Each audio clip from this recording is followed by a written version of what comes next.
Welcome to TWALE TV Sports. Welcome back. It's the VAR discussion going on everywhere, all over Europe, all over the world, really, if I can say that. But guess what? VAR is here to stay. It's going to stay with us. Is the new, enjoyment or sorrow that you derive from football. It's the new.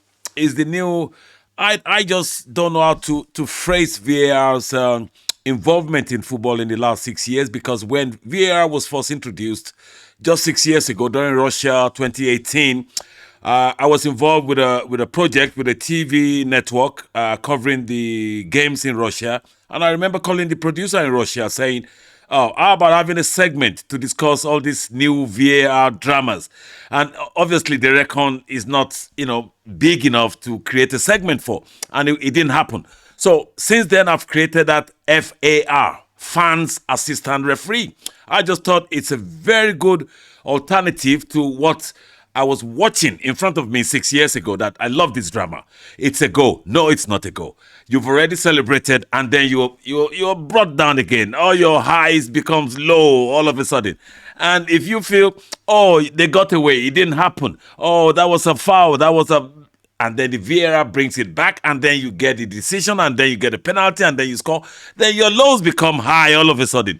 So VAR has become I referred to VAR 6 years ago as the new sheriff in town, because the authority lies with the referee. Final decision lies with the referee and the linesman.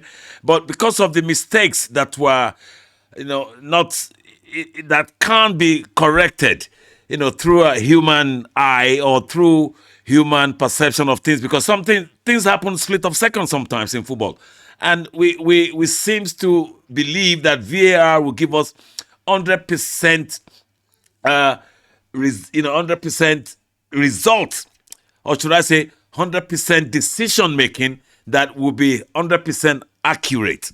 Okay, it hasn't been, but the general belief with football fans is that VAR was created to make decisions 100%. No, it's been proven now that regardless of how many linesmen or video assistant referees you have in the VAR room, it's never going to be 100% correct. So that's a fact. So does that mean we ditch VAR as it's been done in Sweden at the moment? In Sweden, they've said from next season, the Swedish FA have said, no VAR, sorry, thank you, we're done with that. So would that be the precedent for other countries to follow? Would that be a new drama in the VAR history?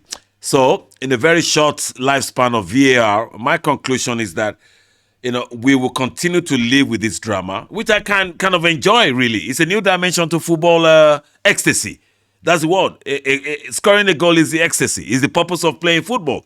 Putting the ball behind the net. So if VAR is now the judge and the jury, and then we now start blaming the judge and the jury that, hey, excuse me, you're not doing it well, maybe we might as well go back to our, olden days, old ways, as you want to call it. If you're watching championship football where there's no VAR, there are mistakes made that fans know. Obviously, there was a Leeds game I was watching, and Nonto was offside, and he took the ball, he scored the goal. The linesman didn't spot it, the referee didn't spot it, but the fans watching at home and the pundits on, making the commentary were all saying that was a clear offside. Yes, that's how we've been living with football for decades, for centuries.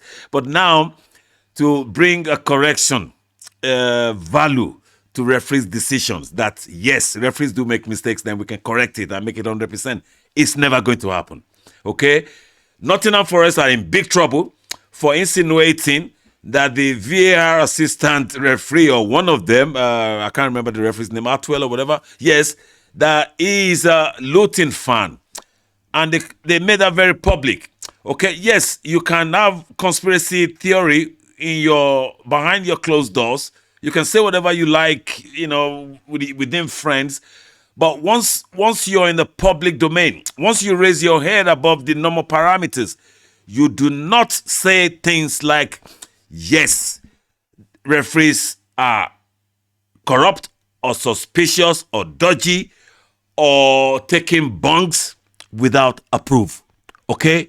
Even if Nottingham Forest have approved that one of the assistant referees is a Luton fan, that still does not warrant them saying it in public because the decision didn't go their way. I think they're going to get some hefty fine. And rightly so, they deserve it because in this country, whether we like it or not, the referee standard in the English Premier League is the best. Okay, it's the best league. The referee standard is the best league in this country. We've had stories of referees taking bungs, corrupt referees in Europe and all over the world, but you can't say that here. The amount of protection they give referee decisions, the amount of protection they give referees to make sure that they got things right. And if you have to insinuate such things, you have to come with serious evidence and probably discuss it in private first before bringing it to the public. But Nottingham Forest have done it. The FA are looking into it. A lot of referee experts have looked into it. Some said yes, they deserve at least a penalty out of the threes that people were suggesting should be given or should have been given. But my take is that Nottingham Forest will be made an example of unnecessary allegation or accusation against the referee, especially in this country. And it's part of the controversies of the VAR. We will continue to talk about VAR. We can't get away from it. It's been introduced. It's being used all over the world, apart from Sweden, who are who are done with it from next season. They said. So for me, VAR is the new is the new drama, and we have to enjoy it. Take the pain, take the joy. Whichever one falls to you. If it favors you, you celebrate. If it doesn't, hey, take it on the chin. So it's about we now, thinking, let's get our fans to have their say on VAR. Okay, fans assistant referee. We bring that to we're bringing that on this network. Very, I think I did a segment of it a while ago, but it has to be something regular. It has to be interactive, so fans can call in and debate or talk about the VAR decisions, and that's why we titled it FAR, Fans Assistant Referee. So in my view, stop the moaning, stop the crying, stop the noise. VAR is here to stay. It's going to stay. Whether Sweden or other countries follow to stop using it, it will stay because it's created another element, another dimension to football, and we're enjoying it. I love it. I don't mind. It's made more correction than more faults it's incurred. Okay, it's corrected more wrongful decisions that would have gone unnoticed than the ones it's been accused of not getting right. Okay, VAR has got some things right. About 10% of their decisions have been noted to be incorrect, but how about the 90% has been correct? So it's served the purpose, and we shouldn't just kill it because of the few incorrect decisions or because of the noise from some quarters like the Nottingham Forest and all other clubs who don't get favored by VAR decisions. That's our take on VAR. Chelsea, Tottenham tomorrow. I don't want to talk about it, even though I promise I'll come back to talk about it. Chelsea, for me, I've got nothing to talk about my team. It's so sad. We've got a team of young talents. You don't know what they're coming up with. We've got a manager. You don't know what he's coming up with. We play a very good game today. Tomorrow we play a very bad game. So for me, Tottenham, Chelsea, and Tottenham, they're probably better than Chelsea at the moment because the table doesn't lie. Okay, and Postecoglou has done some wonders, and I expect he will be coming to beat Chelsea tomorrow. I doubt it. It's too hard to call.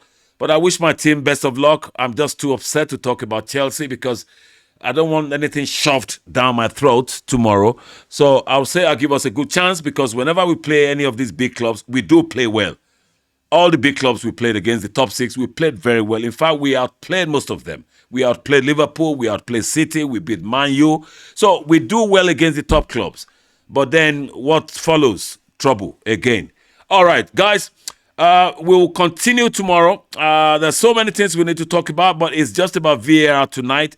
Just to let the fans know that whether we like it or not, VAR is created another enjoyment, another drama, another dimension, and we have to live by it. That's my take. End of. It's hasta la vista, baby. TWALE TV Sports. Let's catch up at the next podcast. Ciao. It's TWALE. Wale.